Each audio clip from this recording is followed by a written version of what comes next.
আমরা W3 স্কুলসের documentation ধরে ধরে সি প্রোগ্রাম শিখব।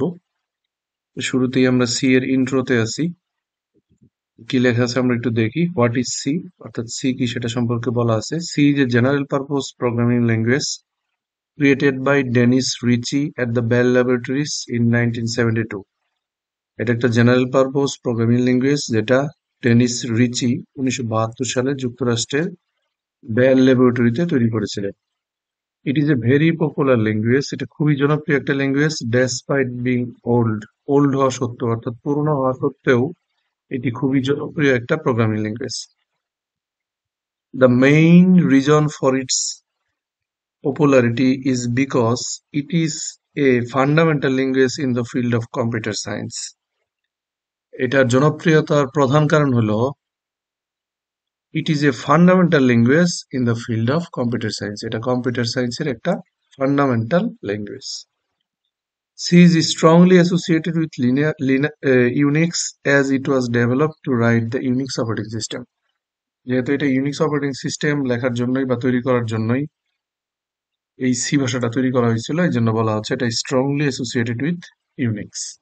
আমরা কেন সি শিখব? It is one of the most popular programming languages in the world. বিশ্বের সবচেয়ে ওয়ান অফ দ্য মোস্ট বিশ্বের সবচেয়ে জনপ্রিয় ভাষাগুলোর মধ্যে একটা। ইফ ইউ নো সি, যদি আপনি সি জানেন, you will have no problem learning other popular programming languages. তাহলে আপনার অন্যান্য জনপ্রিয় প্রোগ্রামিং ল্যাঙ্গুয়েজ শিখতে কোনো সমস্যা হবে না, যেমন Java, Python, C plus plus, C sharp etcetera. As the syntax is similar, যেহেতু সিনট্যাক্স সেম, একই আর কি, সিমিলার, কাছাকাছি একই রকম। C is very fast, C খুবই দ্রুত compare to other programming languages. অন্যান্য প্রোগ্রামিং ল্যাঙ্গুয়েজের সাথে তুলনা করলে সি খুবই দ্রুত, লাইক জাভা অ্যান্ড পাইথন, অর্থাৎ জাভা এবং পাইথনের চেয়েও দ্রুততম প্রোগ্রামিং ল্যাঙ্গুয়েজ হলো C. C is very versatile, it can be used in both applications and technologies. এটা বিভিন্ন ধরনের অ্যাপ্লিকেশন এবং টেকনোলজিতে ব্যবহার করা হয়। এই এই ছিল আমাদের ইন্ট্রোতে। তারপরে আমরা নেক্সট অপশনে যাই। আমরা এখন সি শুরু করতে যাচ্ছি। To start using C you need two things. C নিয়ে কাজ করার জন্য আমাদের দুইটা জিনিস লাগবে, a text editor and a compiler. একটা টেক্সট এডিটর লাগবে লাইক নোটপ্যাড, যেখানে আমরা সি কোড লিখবো, আর একটা কম্পাইলার লাগবে লাইক জিসিসি, যেটা আমাদের এই সি কোডটাকে কম্পিউটার ল্যাঙ্গুয়েজে রূপান্তর করে দিবে, যাতে কম্পিউটার বুঝতে পারে। তাহলে সি নিয়ে কাজ করার জন্য দুইটা জিনিস, একটা টেক্সট এডিটর যেখানে আমরা সি কোড লিখবো, একটা কম্পাইলার যেটা আমাদের সি কোডটাকে কম্পিউটারের ভাষায় রূপান্তর করে দিবে।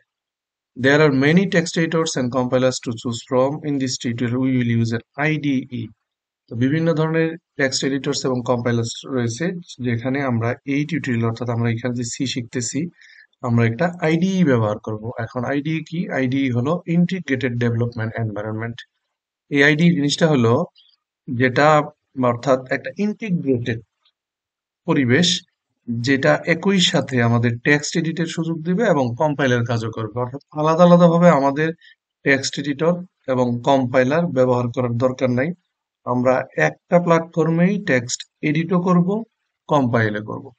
তো এই জন্য আমরা কি ব্যবহার করব? পপুলার আইডিস ইনক্লুড, জনপ্রিয় আইডি গুলোর মধ্যে রয়েছে code blocks, eclipse, visual studio. আপনি যে কোনোটা ব্যবহার করতে পারেন, তবে এখানে W3 স্কুলস ব্যবহার করতেছে কোড ব্লকস, আমরাও ব্যবহার করব কোড ব্লকস।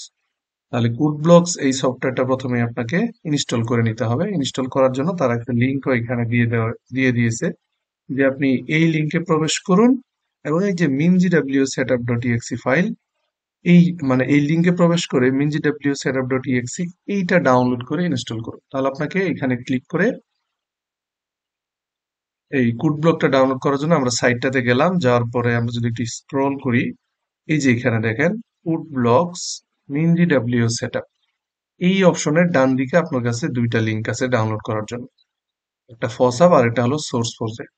তাহলে এই সোর্স ফোর্সে গিয়ে আপনি এই সফটওয়্যারটা ডাউনলোড করে ইনস্টল করবেন। এটা খুবই সহজ, জাস্ট ওয়েবসাইটে ঢুকবেন। ওয়েবসাইটে ঢোকার পর আপনার কাছে ডাউনলোড করার জন্য লিঙ্ক আসবে, এই যে এখানে ডাউনলোড অপশন চালু হচ্ছে, ডাউনলোড করে ইনস্টল করে নেবেন। নর্মালি অন্যান্য সফটওয়্যারের মতো আর কি, জাস্ট ডাউনলোড করে ইনস্টল করে নেবেন, এখানে আলাদা কিছু নাই। ধরেন ইনস্টল করে নিলেন, করার পর তারা বলতেছে let's create our first C file. আমরা আমাদের প্রথম সি ফাইল তৈরি করতে যাচ্ছি। Open Code Blocks and go to file, new empty file. এই যে অর্থাৎ কোড ব্লকটা ওপেন করে ফাইলে যাবেন, তারপর নিউতে যাবেন, তারপর এমটি ফাইল তৈরি করবেন, তারপর এই কোডটা লিখবেন, লিখে এই নামে সেভ করবেন, তারা যেটা বলতেছে। তো আমরা সেটা করি। আমরা প্রথমে কোড ব্লকসে যাব, গেলাম। কোড ব্লকসে যাওয়ার পরে আমাদের কি বলছে, ফাইলে যাও।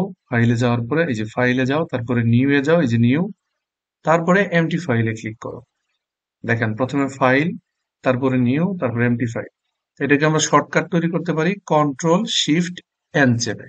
তো আমরা এই কাজটাই করব, এখান থেকে ওপেন করলাম না, না করে কি করব, কন্ট্রোল শিফট এন চাপলাম।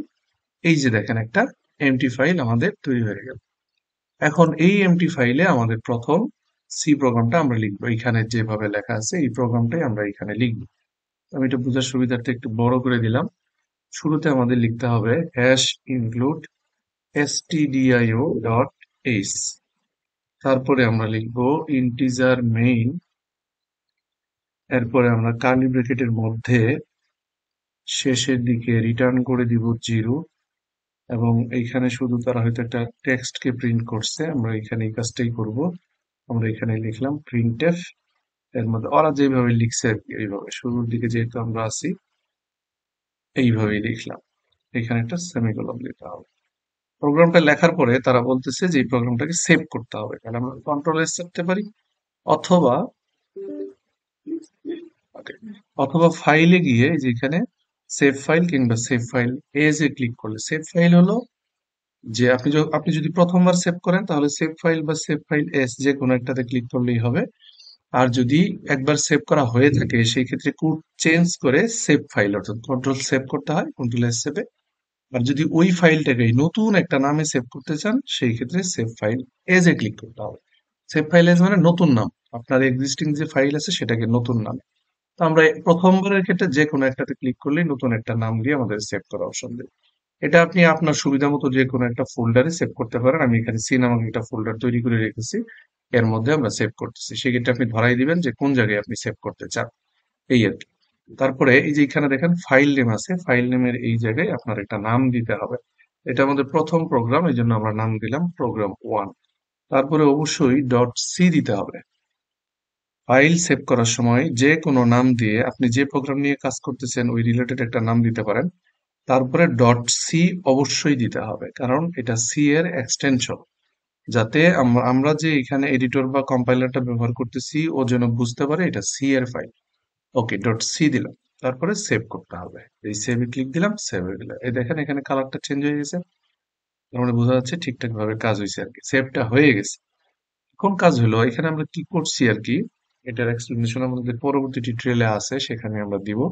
আপাতত এইটুকু জানি, এই প্রোগ্রামটা আমাদের এই যে হ্যালো ওয়ার্ল্ড এই লেখাটুকু আমাদেরকে প্রদর্শন করবে স্ক্রিনে। স্ক্রিনে হ্যালো ওয়ার্ল্ড অংশটুকু প্রদর্শন করবে। ওকে, তো আমরা দেখি এটা কি কিভাবে এই প্রোগ্রামটাকে রান করতে হয়। তো রান করার আগে প্রথমে আপনাকে এই যে গিয়ার বাটন দেখা যাচ্ছে একটা, এইখানে দেখেন নিয়ে যাওয়ার পরে বিল্ড অপশন আসতেছে, প্রথমে আপনাকে বিল্ড করতে হবে। বিল্ড করলে আপনি বুঝতে পারবেন আপনার প্রোগ্রামে কোনো এরর আছে কিনা, যদি থাকে সেটা আপনি সংশোধন করে নেবেন। তাহলে আমরা বিল্ডে ক্লিক করলাম। ক্লিক করার পরে যদি আমাদের এখানে কোনো এরর থাকে তাহলে এররটা, এখানে একটা লাল বাতি জ্বলে যেত যে জায়গায় এররটা আছে, যেহেতু এরর নাই এই জন্য জ্বলে নাই। এর বাইরে আপনি এই যে এখানে ভিউতে গিয়ে লগস আছে, লগস, লগস কিসে, F2 তে আপনি লগস এ ক্লিক করলে এখানে এই যে নিচের দিকে আছে এটা, এটাকে যদি আমরা উপরে উঠাই দেখেন build finish, zero errors, zero warnings, অর্থাৎ এই প্রোগ্রামে কোনো এরর নাই। আপনি এটা কখন পাবেন, বিল্ডে ক্লিক করার পর। প্রোগ্রাম লিখবেন, প্রোগ্রাম সেভ করবেন, বিল্ডে ক্লিক দিবেন, যখন দেখবেন জিরো এরর্স অর্থাৎ আপনার প্রোগ্রামটা রান করার জন্য প্রস্তুত। এখন আপনি এই যেটা হলো রান বাটন, এটাতে ক্লিক করলে রান হবে। আর ডান পাশের যে অপশনটা এটা হলো একসাথে বিল্ড এবং রান করা। আমরা যেহেতু বিল্ড করেছি আমাদের আর বিল্ড করার দরকার নেই, এখন আমরা রান করি। রানে ক্লিক করলাম, এই যে দেখেন হ্যালো ওয়ার্ল্ড লেখাটা কিন্তু আমাদের সামনে চলে আসছে। এই যে হ্যালো ওয়ার্ল্ড লেখাটা, অর্থাৎ এই অংশটুকু স্ক্রিনে প্রদর্শন করার জন্যই আমরা এই কাজটুকু করেছি। ভিডিওটির মধ্যে থাকবে, কথা হবে পরের ভিডিও।